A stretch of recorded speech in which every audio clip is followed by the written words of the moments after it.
Gostaria de apresentar o FX. Apresentar o FX, assim, é uma honra, de verdade. Eu não sei se vocês conhecem o FX. Eu leio os papers e pesquisas dele desde a década, começo da década de 90. Ele lança isso desde a década de 80, tá? Eu só era muito novo para ler alguma coisa. O FX, ele é um dos hackers mais reconhecidos do mundo, de longe. Ele foi homenageado pela FRAC como sendo um dos hackers mais reconhecidos, literalmente. E a FRAC, como vocês sabem, é a revista mais técnica que existe nessa nossa área de segurança da informação. O FX, conversando com ele, ele me disse que ele tem uma missão pessoal, que é fazer com que as políticas de defesa de segurança cibernética dos países tenham sentido. É uma missão pessoal dele. E ele tem feito isso com diversos países, ele vai falar sobre essa experiência. E assim, realmente, eu estou muito feliz de ter o FX aqui com vocês.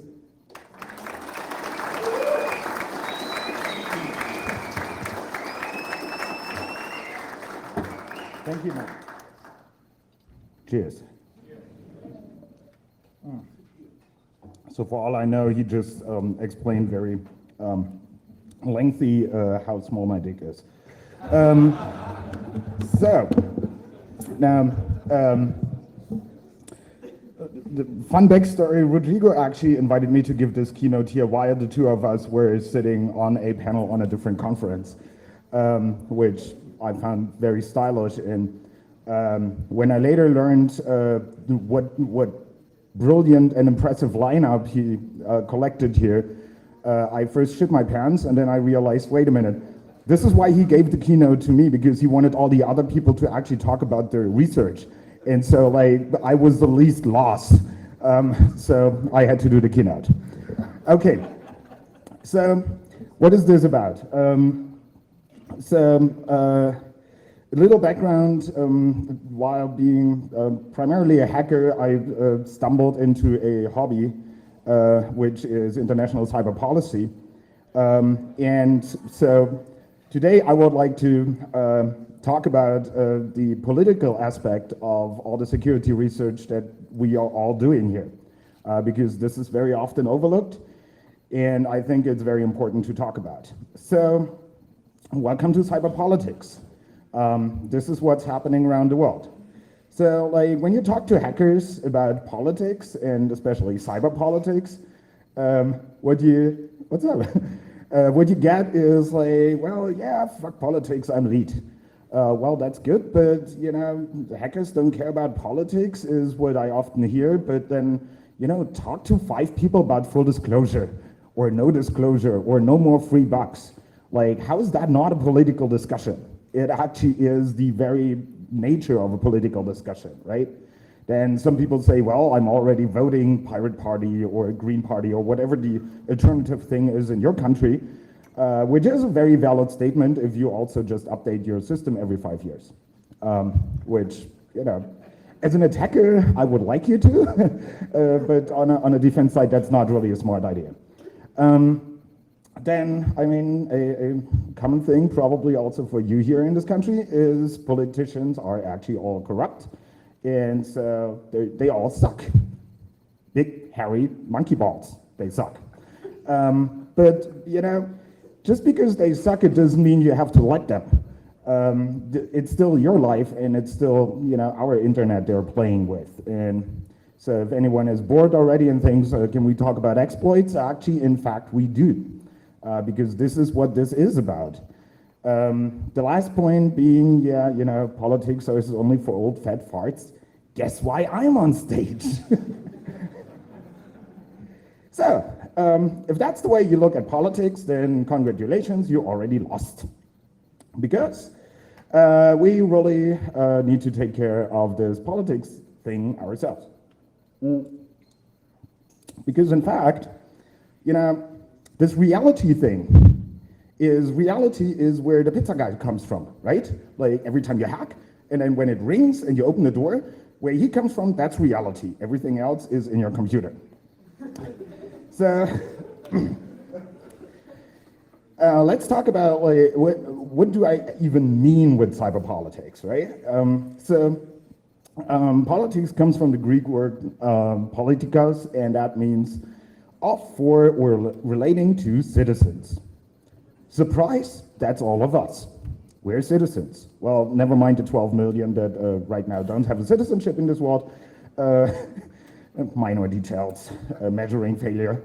And when you look at principles of politics, you will find great people like Mr. Cicero, who's considered like the grandmaster of politics, and he essentially said there are no true friends in politics. Well, if he actually said that, then that's fairly interesting, because like most people like friendship, and friendship is mostly about yielding. So you're not pushing your will through, but you let your friend have to go first, and then later you are, or same time. And if people are really pushing really hard against this, then apparently politics is really important to a lot of people on this planet. Well, then there's the aspect of cyber, and honestly, I'm of the opinion that there's only one person in the world that can say cyber without looking stupid, and that's Mr. Gibson, who invented this term. Anyone else? Well, but the matter of the fact is, when you talk to politicians or diplomats, you have to say cyber. The same way that the word hacker got, misused and changed its meaning from, cool people like us to Russian cybercrime people, who occasionally are also cool. And come on, like the Russian botnets are where the cloud computing people want to be in the future.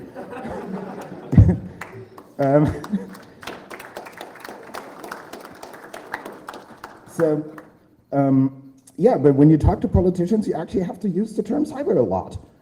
It sounds silly, but this is what you have alcohol for. Yeah, you just drink more, and then you can live with that.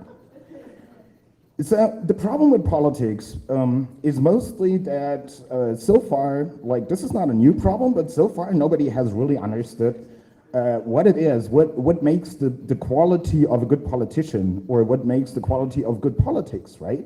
So most politicians, most diplomats are good fakers. They win popularity contests. They're not necessarily smart. It's nice, beautiful, smart. Choose two of them. Smart is usually not a quality that gets you votes. So, they tend to be nice and beautiful, more or less.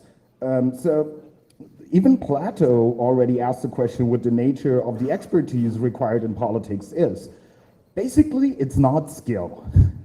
Which means that you essentially have drones there that do their job, but that actually need a lot of consultation. So this is what I'm advocating.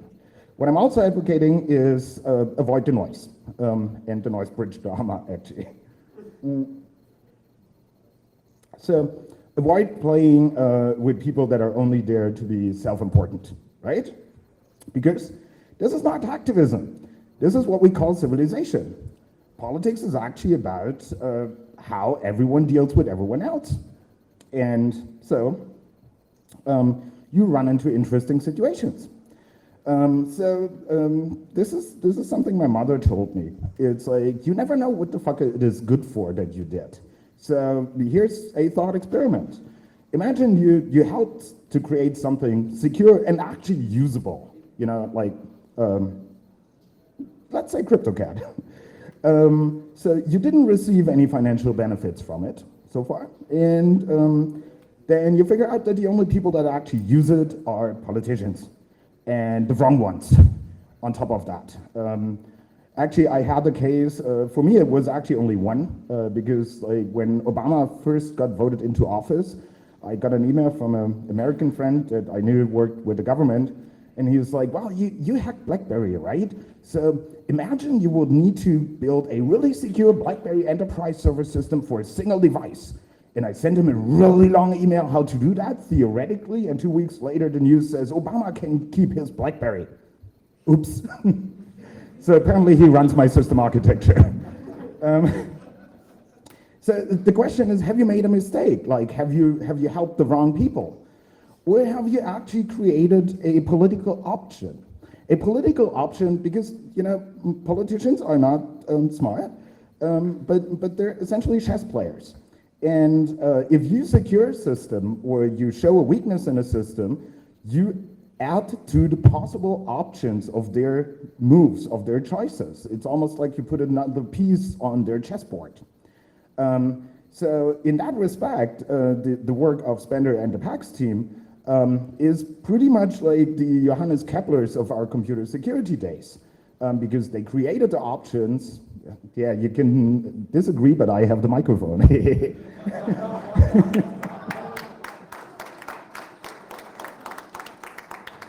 So, I mean, okay, there's others that like to portray themselves as the Galileo Galileis and get on stage and whine about getting harassed when they cross borders.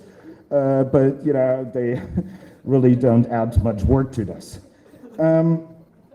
So, essentially, what happens a lot in Europe, I don't know how it is here in South America, but you often have people that essentially lecture you on ethics, what a hacker is supposed to do and what not. Funnily enough, the more they lecture you on ethics, the more they violate them themselves. So we have digital human rights activists who also run companies and sell to the Russian mob and the military. We have people that bash Microsoft online while actually sitting on a campus being paid by them. We also have people that consider themselves punks and left-wing activists and then write spy software and sell it. There's many aspects to consider when you think about your ethics as a hacker. The opinion of other people is really not one of them. Because this is real life, and to all the people that lecture us on ethics, I would really ask them to shut the fuck up until they live up to their own standards. Thank you. Now, one of the ethical questions that in the last years became more and more prevalent is the question, shall I sell or not exploits to other parties? Because potentially they end up in the hand of evil militaries or the aliens or Obama, I don't know. The first question is this like selling weapons? Now, when you look at the definition of a weapon, the definition of a weapon that is used in international law is it's a tool to damage another living being's physical or mental capacity to act, injure, or to kill it. Now, if I own your computer and your web browser shows different news than everyone else's web browser does, I certainly limit your mental capacity to act because I'm just bullshitting you. In that respect, it is relatively clear in international law that an exploit, a weaponized exploit, is actually a weapon. Now, does that change anything about the ethical question of to sell or not? Not really, actually. Do you think it should be illegal? Some people do so, some not. Do you think regulating exploit use is a good idea? Maybe, maybe not. An interesting question is, do you think it's better to leak stuff to WikiLeaks or to sell an exploit? Funnily enough, many hackers think that leaking to WikiLeaks is worse than selling an exploit. But Giulio Otto put it best. He actually wrote in a blog post, do whatever you want, trust your guts, your humanly feelings, your very limited knowledge. This is fucking best effort. So, this is an open question and your choice. Now, there's the other side, the ethics preaching people that I just call bad religion, right? So if you have worked for the evil corporations or for the evil government, it actually doesn't get you into hacker hell. Because strictly speaking, we're still a meritocracy, and what gets you into hacker hell is if you fucked up. Let's be honest, if you wrote Stuxnet, you're cool. If you wrote parts of Finfisher, you're not. That's pretty much all we care about. Also, running a couple of 500 Tor nodes doesn't make you a political activist, especially not if your idea is to put them into EC2 and hereby hand pretty much the entire Tor network to the Amazon cloud. and to Amazon. That's just fucking stupid. Unless, of course, they're all exit notes and you still have the PCAPs. In which case, you're the NSA. A interesting side note, the international Wikipedia entries on where Tor comes from, the history, is in interesting violation to things that Roger Dingledine actually told me in person. And I just had to notice that the United States Naval Research Laboratory sounds a lot like the German Bundesstelle for Fernmeldestatistik, which essentially means communication statistics, who happen to be a signal intelligence part of the Secret Service. We can talk about ethics all day long, but don't we actually have work to do? We can play the ethics charade, but we can still not buy computers that are secure, no matter how much money we invest in them. How about we solve that first? So, the worst approach you can do is all talk and no action, which is no action, talk only is actually supposedly what NATO stands for. So there's also hackers that do that. They run big blogs and they have big opinions. Of course, unless you're a buddy of that hacker, then nobody is going to publish on you. And they say, well, we don't talk to politicians because as long as they don't know what we know, then they can't do evil shit on the internet. Hello, they already do it. So even if they don't know anything, they're still gonna do it because politicians have to act because otherwise they don't get reelected or promoted or both. So that's a showcase in cowardice, and it actually demonstrates that you have the attitude of considering yourself above everyone else, above the society. And society is, yes, it's those people that bring you the pizza. So, if you think that's you, like the all-powerful hacker, I have something that I love to show every time someone is stupid enough to let me on stage, which is this. So, this is a full exploit. This is actually a kernel exploit, to be precise, a hypervisor breakout, written in Fortran, because back in the days, people were still men, and men write exploits in Fortran. This is the entire exploit in source, and this was written by someone from the US Air Force in 1972. So if you think you're the shit, actually, that's more like it, right?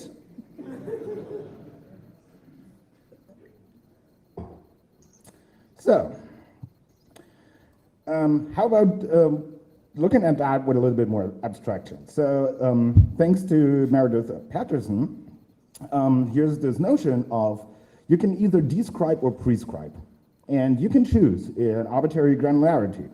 So essentially, when you publish an exploit, you describe a problem. Apparently, you're also providing a proof by construction, but that's completely Sergey's problem, and none of mine. On the other hand, if you participate in bug bounty programs, the vendor prescribes your hobby, your spare time to you, and under which conditions your work actually pays off. It is your choice whether you do it or not, but this is the difference between a description and a prescription, right? So the one explains the rules, the other one sets the rules. There's also the possibility of sit on over 50 0 days for a single platform. I happen to know one in Germany who does that, which is pretty Swiss for a German. And that's kind of like the neutrality version of it. Does that sound mad? Is that madness? No, this is hacking, guys. This is what we can choose from, right?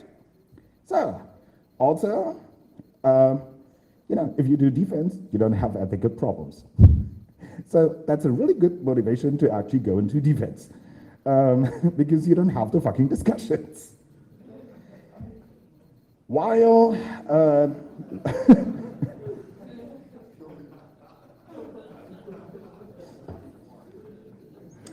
while we are concerning ourselves with bullshit like that, the world rotates on, And, people go like, oh, look, NSA, how evil. Now, let's see. So Google's mission, and this is the official statement, is to organize the world's information and make it universal, accessible, and useful. Very good. Raise your hand if you believe that. Yeah, it's funny because every time I look in their annual reports, I don't find the point where they actually make money on information access.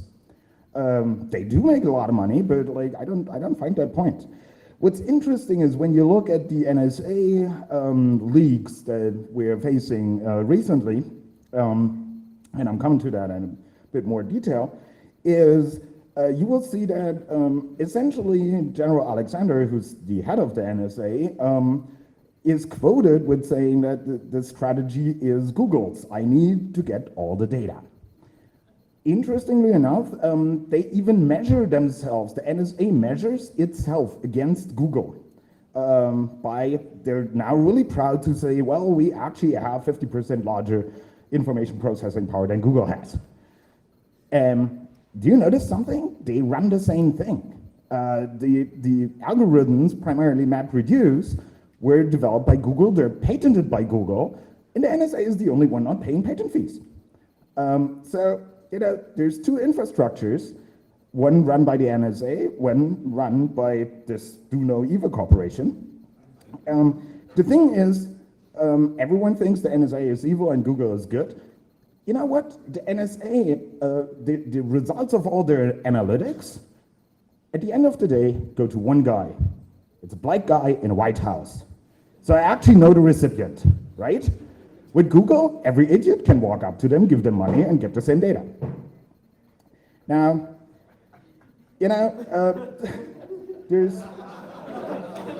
this gets better and better. What really pisses me off about us hackers, here's like what the speaker email from Rodrigo said, like, we have a Facebook page and a Twitter account. Hello?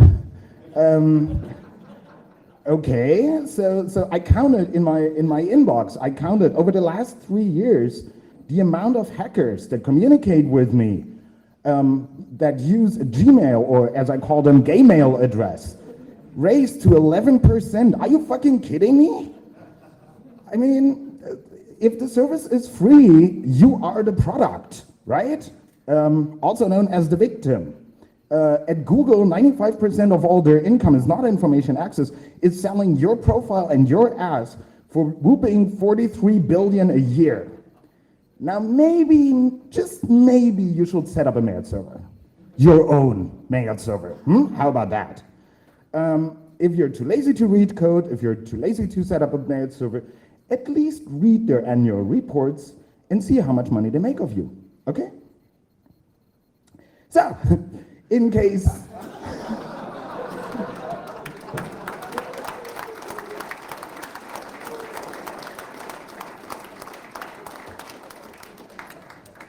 you are too young and you think, wow, now there's magic with email and SMTP, only Google can do that.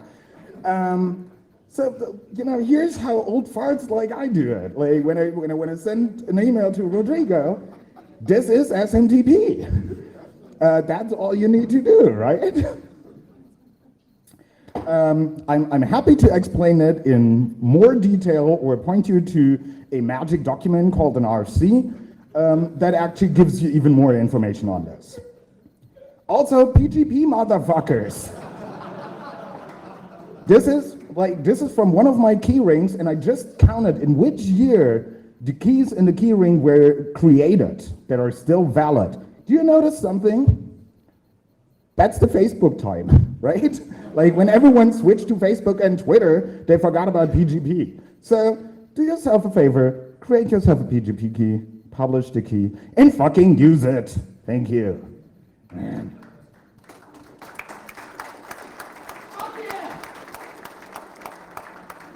Well, if you're too stupid to use PGP, then you better go to a different event than this, right?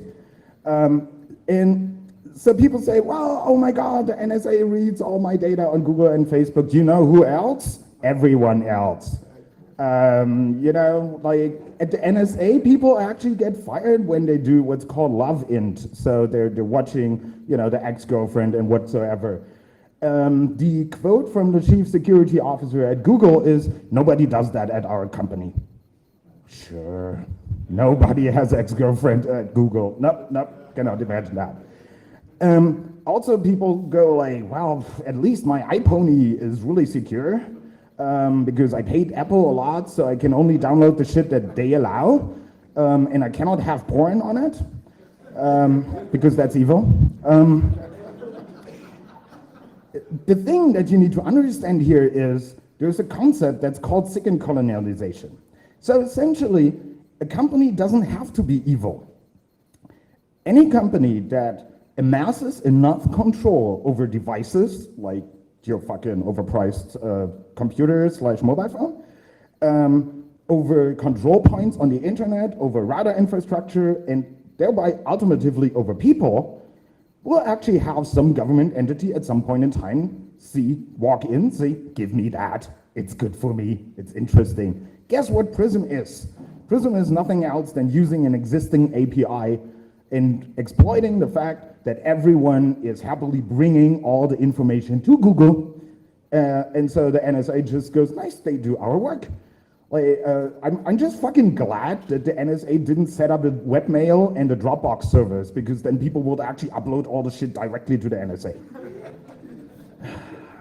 Man, like, you know, back in the days, we were happy if we had an internet connection. Today, like a virtual server on the internet costs you next to nothing, but everyone moves their shit into Google's cloud.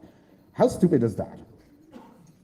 And then, you know, there's the issue of, you know, question the information you act upon and the information you believe.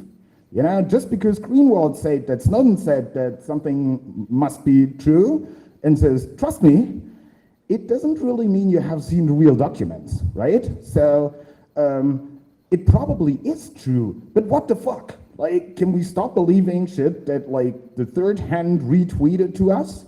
Can we actually question fundamental truth that is sold to us in little pieces and bits? This didn't work with Stuxnet, and I don't think it works better with the NSA. So, meanwhile, in the shadows of Mordor, which we also call government politics, right? So, what happens here is, because nobody has a clue, nobody has a fucking clue, like fucking comma clue, because they're too old for sex, the all-encompassing mandatory identification for online services is coming. Politicians all around the world have wet dreams about you having to use your government issue ID on your home router in order to get a fucking IP address. And this is, you laugh, but it's actually not funny. They're going that route. Unfortunately, it's really a shame to be German, because a German company that prints our passports and our money, they're the ones trying to sell this all over the internet. But what I ask you to is keep your eyes open to things like that. When you get new government issue IDs in your countries and they suddenly have electronic features, question how this is built, read the standards, understand where the collection points are, understand who certifies what, where you get the keys, because once a control infrastructure is in place, it's gonna be misused. Talk to anyone who lived on the east side of the wall when the wall existed, right? Sorry, yep, we know that. Also, there's people that get everything X509 signed. They just walk up to their government certificate authority and say, sign. So, you know, that's the same certificate authority that sits in your browser and says, trust me, this is Google. Yeah, sure. So to give you an example of the level of shit that's going on in this world, here's something that I call the Cyber World Peace, brought to you by China. Now, imagine this, like this is the United Nations, and September 12, 2011, the countries that you will, like when you think who will protect our privacy and the peace on the internet the most, The countries that immediately come to mind: China, Russia, Tajikistan, and Uzbekistan, right? Those are the ones that are really nice on the internet, right? So they actually submitted a code of conduct that was supposed to become a United Nations resolution. And it says things like, do not use ICT, including networks, to carry out hostile activities, acts of aggression, pose threats, international peace, security, blah, blah, blah. Do not proliferate information weapons. See, they're already talking about information weapons. And related stuff, we have to combat terrorists and activities, ensure the supply chain security, very funny, China. Respect the rights and the freedom of searching for information, very funny, China. And we establish multinational, transparent, and democratic, very funny, China, international management of the internet. Essentially what they said is, we took over the ITU, now give the internet to the ITU, please. The fun part is, our stupid politicians, that includes the Germans, that also includes South American politicians, were about to say, well, cool, they promised to no longer hack our stuff and steal our products. Nice, let's sign. Until the little fine print was discovered, actually by an American, that said, well, there's this point that says, like, curbing and dissemination of information which undermines the country's political, economic, and social stability, as well as spiritual and cultural environment. What that means is, we promise to no longer hack you if you delete every YouTube video that we don't like and hand us the Gmail accounts of our Tibetanian friends. So this is already happening. This is 2011, right? So it's really fucking time that we get involved here. Yeah, and let me finish. It gets worse. So the thing here is, right? The Washington D.C. Used to have this cyber policy that, we just fucking nuke IPv4 addresses, right? If someone attacks us long enough, so now the American way of life, right? If we don't like you, look above. There's a drone coming for you. So now that completely changed directions and went international arms control for exploits and vulnerabilities, as if there were nukes, right? So think about that. What they actually want to kill, and this is actually initiated by companies, by lobbyists, what they actually want to do is they want to kill full disclosure. So full disclosure where did full disclosure come from? Because companies didn't fix their fucking security vulnerabilities. So the only way to get them to fix the fucking security vulnerabilities was to shame them in public. This is where full disclosure came from, right? So the problem is, this really costs money. Writing patches, then people cost money because they sit in corporate networks and have to patch all the servers all the time. They have to patch Oracle all the time, and then again, and deinstall Java and reinstall Java and all that. So if they could say, well, writing a vulnerability report and writing an exploit is really like helping, let's say, Iran build a nuke, that cost would go away. That would be really, really good for all the companies, yes, and for all the secret services, because the benefit is you don't actually have to hunt down the evil hacker that posted it on the internet, because every country that wrote and that underwrote the international arms control treaties will be required to arrest that evil person that posted the next vulnerability in Java on full disclosure. That's really where things are going already, because how much money Apple will save in no longer having to issue patches and still charge you for the next version of their so-called operating system. Consider the fallout. You travel somewhere and you don't get rejected because of visa issues, you get collected because you had weapons of mass destruction, also called Metasploit, on your laptop. This is already possible in Germany. We already have that legislation. Now, the problem is, this is all phone sanitizers, right? So if you say the word cyber anywhere in academia or government, money pours on you, essentially. Well, you didn't say it loud enough and often enough.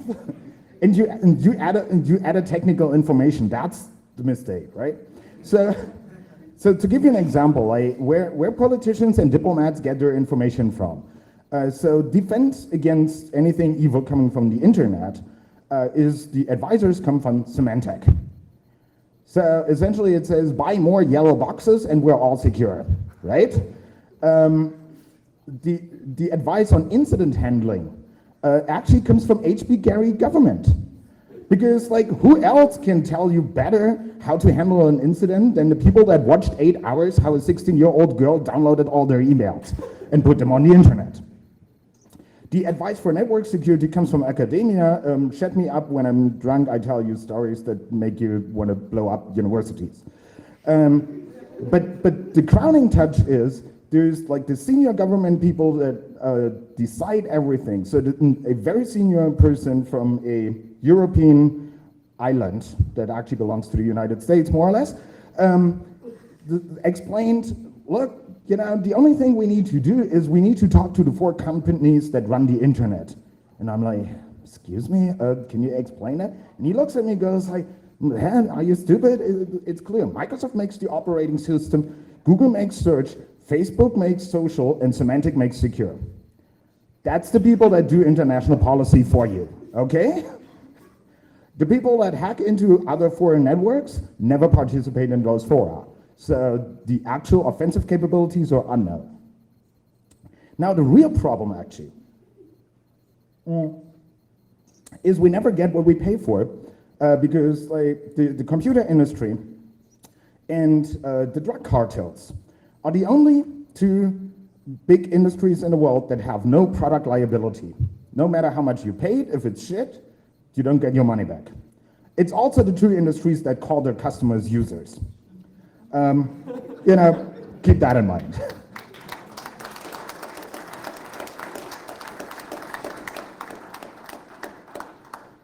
Now, if you happen to join me in this fun sport of talking to government and similar people, you will notice that you know some of the prejudices we have about military and police, mainly that they're stupid, turn out to be often very true.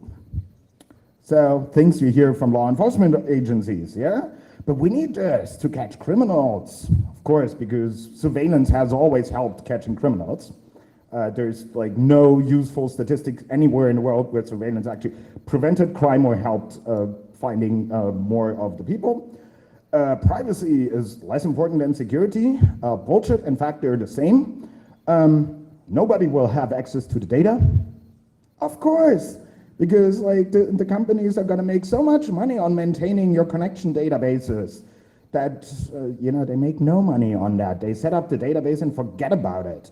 The Chinese broke into Google in 2009 and used the NSA interface because it had no authentication. Why would it? And you know, we only ask for data that they just collect anyway. No, so the military is even better. You know, this is secret, this is secure, this is untouchable. Am I boring you, Max? So politically, this is not possible. And you know, all kinds of shit. So hint, if you talk to a politician, if the other side feels like an arrogant idiot, it most probably is an arrogant idiot. It's like, you don't eat yellow snow, right? If they're arrogant and stupid, don't talk to them, talk to the next guy. There are plenty of them. You know, they're like stormtroopers, they're expendable. And also, expect ingratitude. Like, they're not happy about you educating them. Because if they're not knowing something, then not doing something is totally fine. If they know about a problem because you told them and they're not doing something, they're violating due diligence. So they're really not happy about you telling them anything. So, what now? What shall we do, right? Now imagine you could actually go and change shit. And there have been hackers that realized that. Unfortunately, one of them just recently drowned in next to New Zealand, which is a big loss. The thing being, like, this is the real OSI layers, right? There's on top of Web 2.0, there's the financial layers and there's the political layers. And it's all about, going the whole 9 layers, not the whole 9 yards. So like many of us are relatively settled. So some of you have families, most of us have a job, make money, or make a lot of money like Rodrigo. So like, how about a little bit responsibility to go with that and actually, get involved in the higher layers? Because like, Ethernet, we have kind of figured out how that works. Because like, if playing Tetris taught me anything in my life, is that success evaporates fast and failures pile up, right?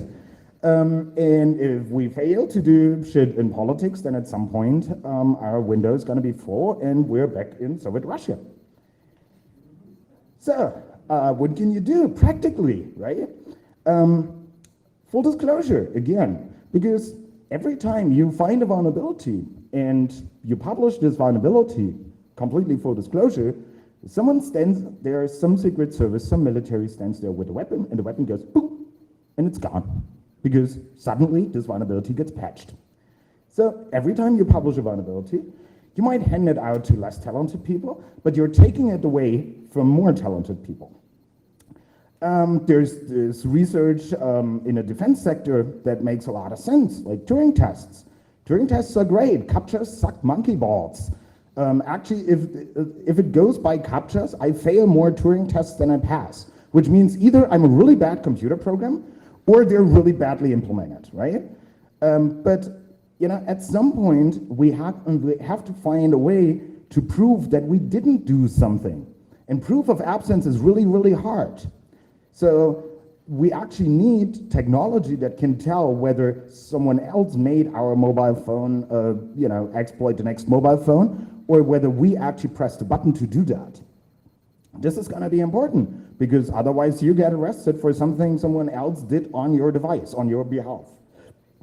Also, if you design shit, if you design interfaces, and you're not closely following and watching the Langsec cabal, cult, as we call it, go fucking die in a fire, Like, you're worthless. Another thing, if you build architectures, let's say web applications, clouds, whatever else, porn sites, the only people that need full ID of you are the people you don't want to have full ID of you. Most authorization schemes work perfectly well if you recognize the same person coming back again, no matter if it's called Dick75 or little FX, right? Like, you don't need government-approved ID for most of the things. So don't start when you build the new Web 3.0, whatever penis enlargement site you're working on. Don't have me fill out all the things, especially not the size of my dick. And also, we really, really need some academia-backed research in components that actually can recover from compromise. When your mom's PC starts showing tit pictures to her, although she really doesn't like pics of tits, then you say, well, you have a virus, and you delete the entire machine and you reset it up, right? Now, if you have the Chinese in your corporate SAP, that option doesn't really exist. Go to your CFO and say, look, I'm gonna nuke the entire SAP installation and redo it, and we just resume running the company in 5 years. So we actually need recoverable pieces. Also, driving around in a Prius on TV is really not helping. I'm not saying that because we figured out remote attacks on cars via FM in 2003 in the Phenolit group. I'm actually saying that because, look, just because the network you're connecting to has wheels and you're using the existing services on the network really doesn't make you a hacker. Sorry. When you look at politics, like, the elders really shake their heads. Politics, here's 2 quotes or 3 quotes. Politics are almost as exciting as war and quite as dangerous. In war, you can only be killed once, but in politics, many times. Sounds familiar? Ever played Counter-Strike? So, what? It's nothing else than what we already do with our spare time, right? We uselessly shoot at other people and then see, if we die, we click a button and then we try again. I mean, it doesn't really matter if you do that in your local government or on a Counter-Strike server. So what do you have to lose? And indeed, it has been said that democracy is the worst form of government, except all the other forms that we have tried before. So, it sucks, but that's what we're stuck with. Very similar to inter-platforms. When haters are speechless, it takes them 3 blog posts or 500 Twitter posts, to express their speechlessness. Don't give a flying fuck, right? I mean, at the end of the day, it's really this, like, give me the power to change whatever I can. Give me the patience to accept the things I cannot change. And give me the fucking wisdom to recognize which is which. Sorry, oh fuck, this is now up on us. Thank you very much.